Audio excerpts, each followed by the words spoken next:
Hi viewers, আশা করি ভালো আছেন। তো ভিউয়ার্স, কিভাবে ফ্রিতে একটি ব্লগার ওয়েবসাইট তৈরি করা যায় তার part by part video upload করে যাচ্ছি। অলরেডি 5টি পর্ব আপলোড করা হয়েছে। ভিডিওগুলো যদি দেখে না থাকেন তাহলে উপরে আই বাটন অথবা এই ভিডিওটির ডেসক্রিপশন বক্সে দেওয়া লিঙ্কে ক্লিক করে ভিডিওগুলো দেখে নেবেন। তো অনেকেই কমেন্ট করছেন যে ভাই কিভাবে ব্লগারে ফেভিকন চেঞ্জ করবেন। তো আজকের ভিডিওতে আমি দেখিয়ে দেবো কিভাবে আপনারা সহজেই ব্লগার সাইটের ফেভিকন চেঞ্জ করতে হয়। ভিডিওটি শেষ পর্যন্ত দেখতে থাকুন। আর এখনও যদি এই ভিডিওটিতে একটি লাইক করে না থাকেন তাহলে অবশ্যই একটি লাইক করে দিবেন। আর এমনই blogging tips and trick, online income, SEO related video পেতে এখনই AJS420 চ্যানেলটি সাবস্ক্রাইব করে পাশের বেল আইকনে ক্লিক করে অল সিলেক্ট করে দিন। তো চলুন ভিডিওটি শুরু করা যাক। তো ভিউয়ার্স, আমরা এই ব্লগার সাইটটি তৈরি করেছিলাম এবং কাস্টমাইজেশন করছিলাম। এখন আমরা দেখব এই যে ফেভিকনের কথা বলছি, এই ফেভিকনটা কি। অনেকেই হয়তো এই ফেভিকন চিনে না। তো আমি যদি এখান থেকে ভিউ ব্লগে ক্লিক করি তাহলে এখানে আমাদের ওয়েবসাইটটি কিন্তু দেখা যাবে। এবং এই যে কাস্টমাইজেশন আমরা পার্ট বাই পার্ট করছি, সামান্য কিছু কাস্টমাইজেশন বাকি রয়েছে, যেটা এর পরবর্তী পর্বে ফুল কমপ্লিট করে ফেলবো আমাদের ওয়েবসাইটটির কাস্টমাইজেশন। তো এখন ব্যাপার হচ্ছে ফেভিকনটা কি। তো দেখেন এখানে কিন্তু আমাদের একটা লোগো রয়েছে, কিন্তু এই যে আপনার যে নামটা রয়েছে উপরের দিকে একটু খেয়াল করবেন যে অনলাইন ইনকাম, এর এখানে কিন্তু ব্লগার আইকন রয়েছে, এটাকে বলা হয় ফেভিকন। তো এটা হচ্ছে আপনাদের যে সাইটের লোগোটি থাকবে, ওই লোগোটি যদি আপনি এখানে ব্যবহার করেন তাহলে সাইটটি দেখতে একটু স্ট্যান্ডার্ড লাগে। তো এটাকে বলা হয় ফেভিকন। এখন ব্যাপার হচ্ছে এই ফেভিকনটা আপনি কিভাবে চেঞ্জ করবেন। ব্লগারে আপডেট আসার আগেই লেআউট থেকে সহজে আপনি এই ফেভিকনটা চেঞ্জ করার একটা অপশন পেয়ে যেতেন, কিন্তু ব্লগারে এই আপডেট আসার পরে ফেভিকন চেঞ্জ করার আর কোনো রকম অপশন কিন্তু লেআউটে নেই। এখন ব্যাপার হচ্ছে কিভাবে এই ফেভিকনটি চেঞ্জ করবেন। তো তার জন্য সরাসরি আপনাদের যে ব্লগের কন্ট্রোল প্যানেল থাকবে এখান থেকে জাস্ট সেটিং এই অপশনে ক্লিক করবেন। সেটিং অপশনে ক্লিক করলেই এখানে দেখতে পাবেন যে বেসিক রয়েছে, তারপর এখান থেকে ব্লগার ল্যাঙ্গুয়েজ রয়েছে, অ্যাডাল্ট কন্টেন্ট রয়েছে, তারপর নিচের দিকে এখানে দেখতে পাচ্ছেন যে ফেভিকন একটা অপশন কিন্তু রয়েছে। তো আপনার জাস্ট এই ফেভিকন এই অপশনে ক্লিক করবেন, করার পর এখান থেকে চুজ ফাইল। এখন কথা হচ্ছে আপনি যদি এই চুজ ফাইলে ক্লিক করেন তাহলে আপনাদের যে ফোন বা ডেস্কটপের যে ফাইল ম্যানেজারটি সেটা ওপেন হয়ে যাবে।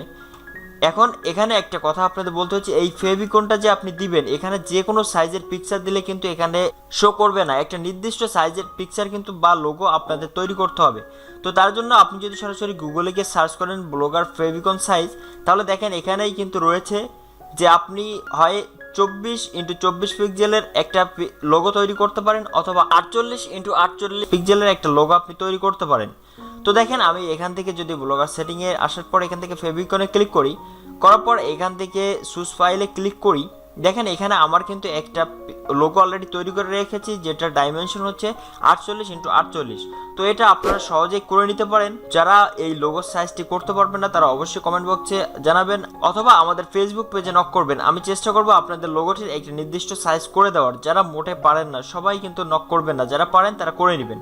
তো যাই হোক, আমি এখান থেকে এই পিকচারটি আমি ক্লিক করে দিচ্ছি, দেওয়ার পর এখান থেকে আমি জাস্ট ওপেন এই অপশনে ক্লিক করে দিচ্ছি।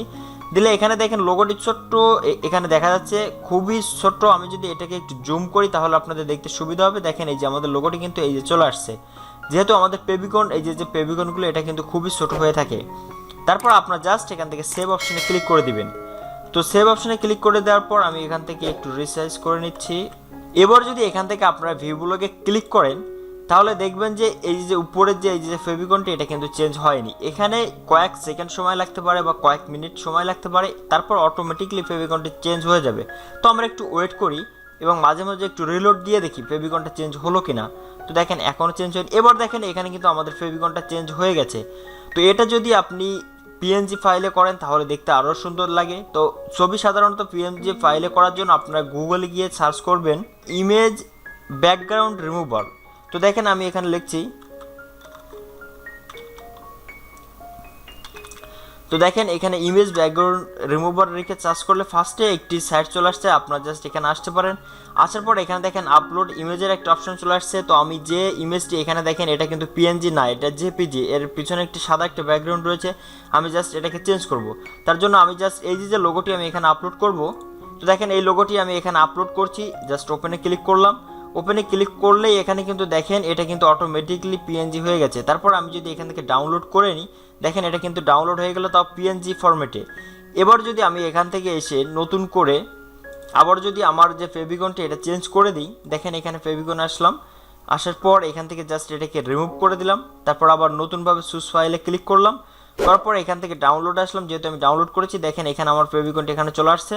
তারপর এখান থেকে জাস্ট ওপেনে ক্লিক করলাম। এবার দেখেন এখানে কিন্তু লোগোটি চলে আসছে পিএনজি ফরম্যাটে। তারপর আমি এখান থেকে জাস্ট সেভ করলাম। সেভ করার পর এটাকে আমি জুম আউট করে নিচ্ছি। তারপর এখান থেকে যদি এবার আমাদের সাইটটিকে একটু রিলোড করি,